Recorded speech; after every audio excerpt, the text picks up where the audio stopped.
Well, good evening, friends. Mark Holmes here, and as always, I want to thank you guys for watching, commenting, subscribing, and being part of the Joe Boo Sports Report. Without you guys, this literally does not work.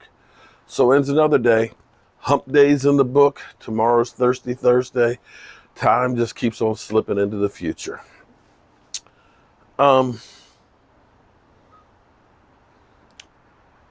Things are going to be different still this year because of COVID.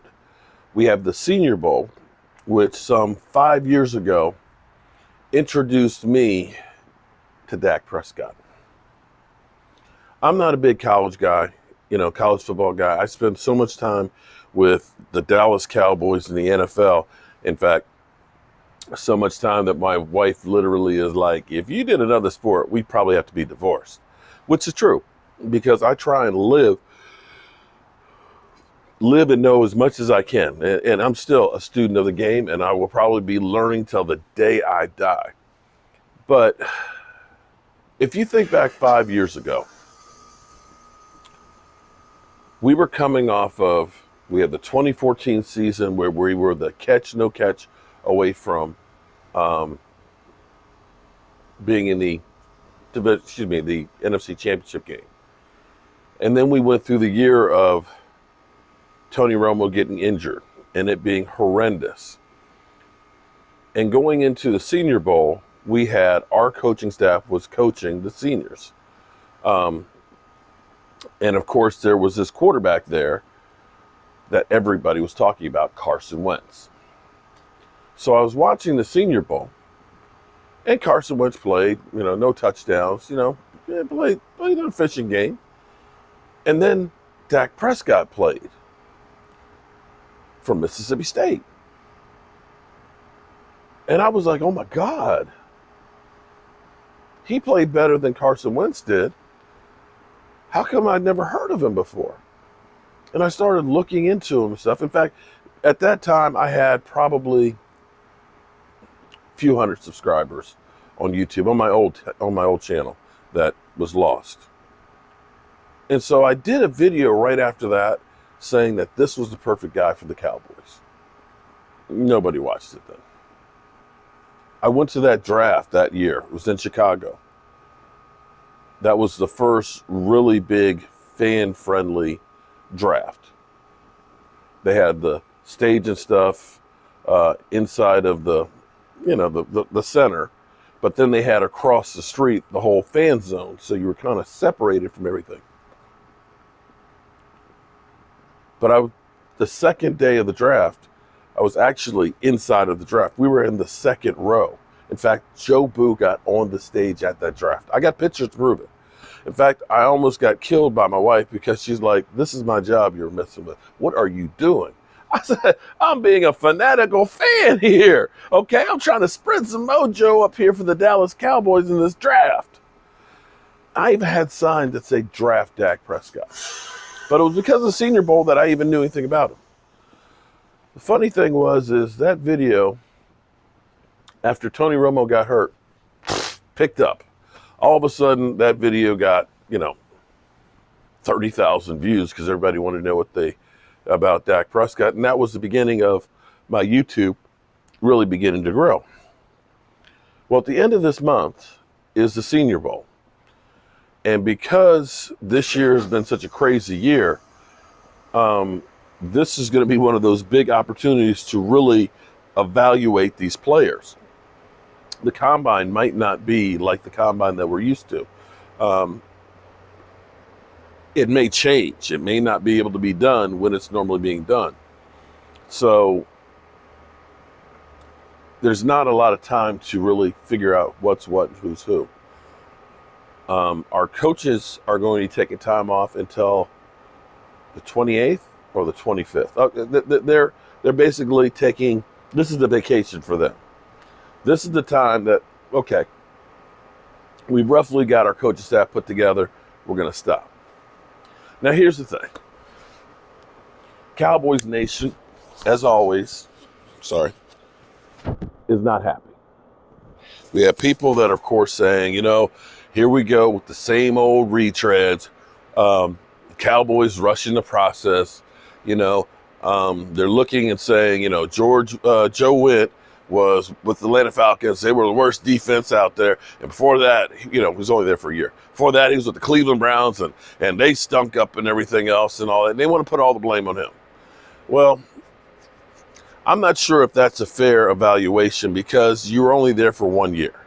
It's kind of like Chris Richard being here after working with great talent with Seattle, then coming here, and then not so great. But then you bring somebody else in, still not so great. Before they got here, not so great. So maybe it's not the coaches, maybe it's the players. Have we thought about that? Because we've got the same kind of trend. It wasn't like Atlanta had great defensive backfield before he got there. He was only there for 1 year. So how can you look at it and say, oh, it's his fault?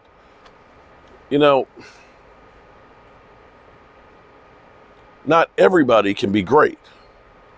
You still have to have some talent to work with to make somebody great. But be that as it may.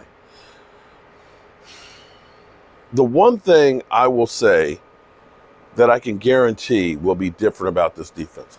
I don't know that it'll be any better. I don't think it can get much worse.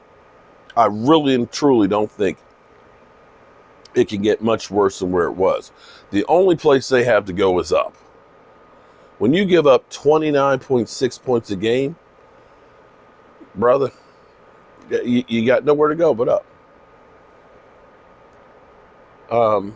Benjamin, sorry, I can't remember the last name. I looked at the email. I looked at the 6 years ago YouTube video of Joe Wint when he was working with the Packers. And the thing about this video was he was teaching the defensive back to be physical, to be tough, to challenge the receivers. When you think of Seattle and the Legion of Boom,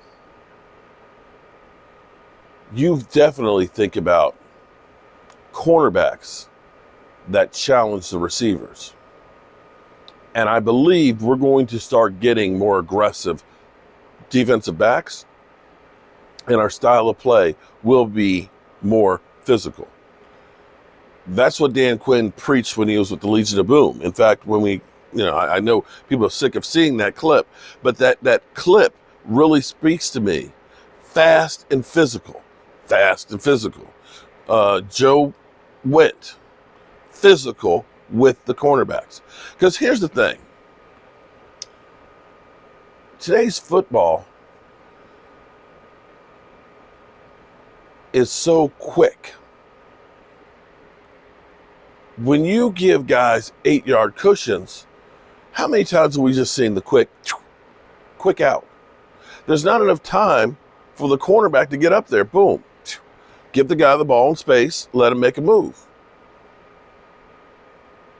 When you get up into a guy's face and use that 5-yard chuck and get the timing messed up, get their steps out of the way, make them have to go around you, slow the route down, that gives your defensive lineman more time to get up there at the quarterback. Because if they can go, the ball's out, defensive line, pass rush, doesn't mean anything. But if you get a timing offense where that quarterback is throwing, 1-2, boom, I'm throwing to a spot. Boom. He's expecting that receiver to be there. If you can knock that receiver by being physical, if you can slow him down just that much, if you can make him have to go an extra yard or two out the way, that can be enough to make an incompletion. Or better yet, that's maybe enough to make an interception.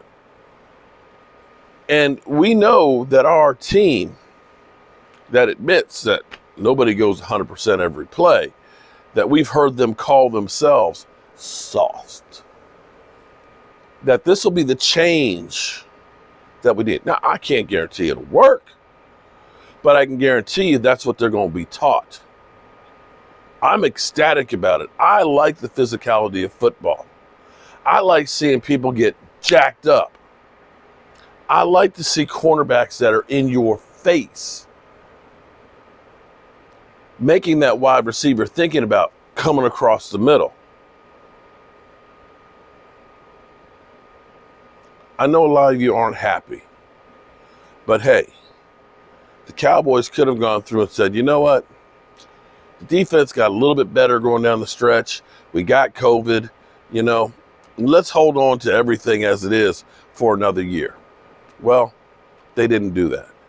At least they're trying to do something else that will hopefully get another